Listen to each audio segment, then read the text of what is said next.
Welcome back to OpenLine. We are talking about a very controversial transgender bathroom bill. It was sent off for summer study yesterday in the House. That House committee has decided to reconsider that, and it was passed today in the Senate. So the bill is very much alive and could become law this year. We have with us the representative, the sponsor of the bill, Representative Susan Lynn, Republican from Mount Juliet. We have a lot of calls, so let's go back to the phones. Mel. Hello, Mel. Yes. Go right ahead. Okay, well, I'm a little more confused now than I was when I first turned into the show, but children are children, and their minds are developing. And what if they think they're an alien? You know, they have a very vivid imagination. Should we allow them to, or if they think they come from the planet of the apes and they want to go out in the woods to the bathroom?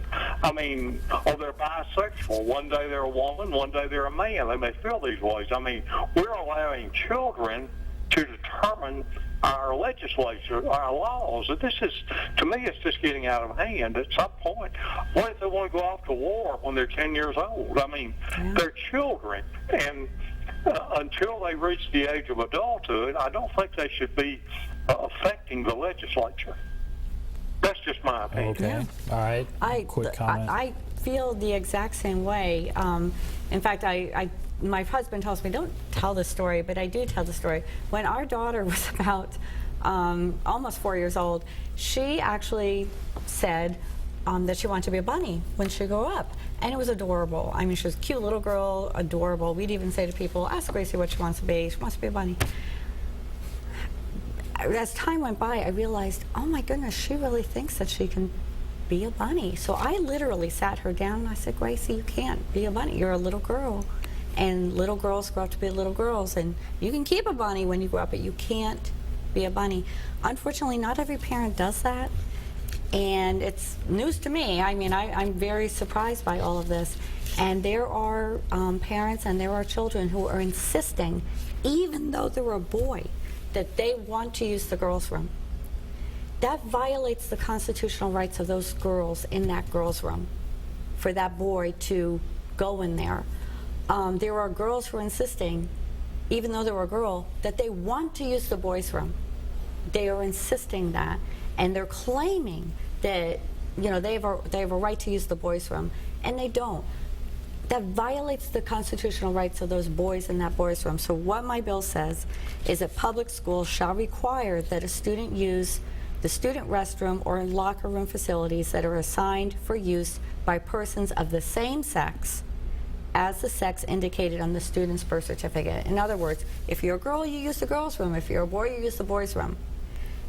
And then it says, but it doesn't prohibit the LEA from making appropriate accommodations with respect to student use of the restroom and locker room facilities. In other words, if there were students in that school who say, yes, I'm a boy, but I want to use the girls' room, and you know, they get very active about it, the school can make a reasonable accommodation for them. There are students who are, believe it or not, taking hormones. They are feminizing themselves. They are masculinizing themselves. It doesn't change their sex. And yet there was a doctor who testified. And critics would say that there's a misunderstanding on those who are advancing this bill, a misunderstanding of what it means to be transgender. And a doctor testified from St. Thomas who said medically it's clear the mind determines what the gender is, not necessarily how we are born.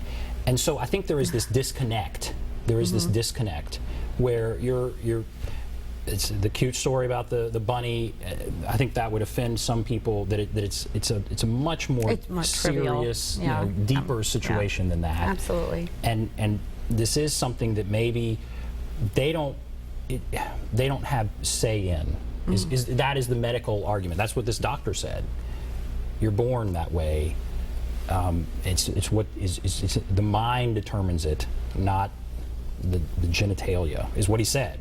And so that is, I guess, the debate, and that's where we are, and that's the disconnect. And that's really untrue. Your sex is determined by your genetics, by your chromosomes. Sex is very easily determined. You just do a genetic test and you see, is it XX? Is it XY?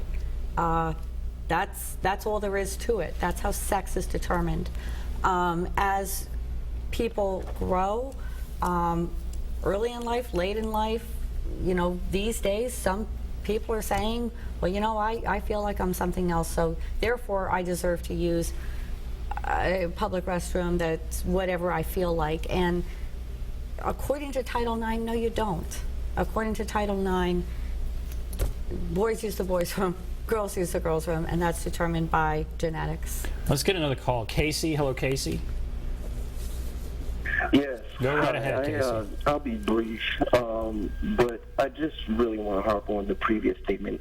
And the representative seems like an honest person, but the insensitivity of comparing a childish story about a bunny to a population in the community which 41% or 45% attempt suicide within their lifetime. It's completely insensitive and borderline is ignorant. But I really want to harp on a portion of the bill that states the LEA can state or accommodate based on their decision. And if the bill says the LEA can make their own accommodations, and currently the LEA is making its own accommodations, then what is the purpose of a bill mandating something, but also saying the LEA can continue to do what it wants? And lastly, about 35 minutes ago, the representative mentioned emphatically that there will be a third option, and that portion was in the bill. She mentioned Target, a family restroom, and I looked up the bill. I wasn't extremely familiar, but there is no portion of that bill that says there will be a third restroom. So to finalize, the LEA making its own accommodations, there's no need for a bill. And lastly, the third restroom is not in the bill, and I just would like to get the representative's take on that aspect and why she misrepresented a third option. Yeah. First of all, I do want to apologize for my trivial example, but that's all I have. To use an example, you know, say drawing from my own life. And I apologize for that because I feel it's a trivial example. I really do. But I don't have any other example because this has never happened in my family.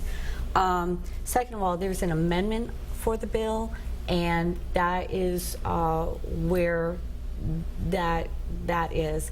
In committee, UT got up there and UT discussed about, you know, that providing that bathroom with the multi use for those college-age students, and the sponsor of the amendment and UT had I think it was UT, it might have been Board of Regents, but they had a conversation about that situation. This allows for that imaginative accommodation so long as they make it. Now, let me make another point. All right, we have to take a break, and then you come back, make the point. Okay, all right. But it is true, there's not a third. But okay, we'll just take a break, come back, make that point. It's accommodation. I'll be back right after this.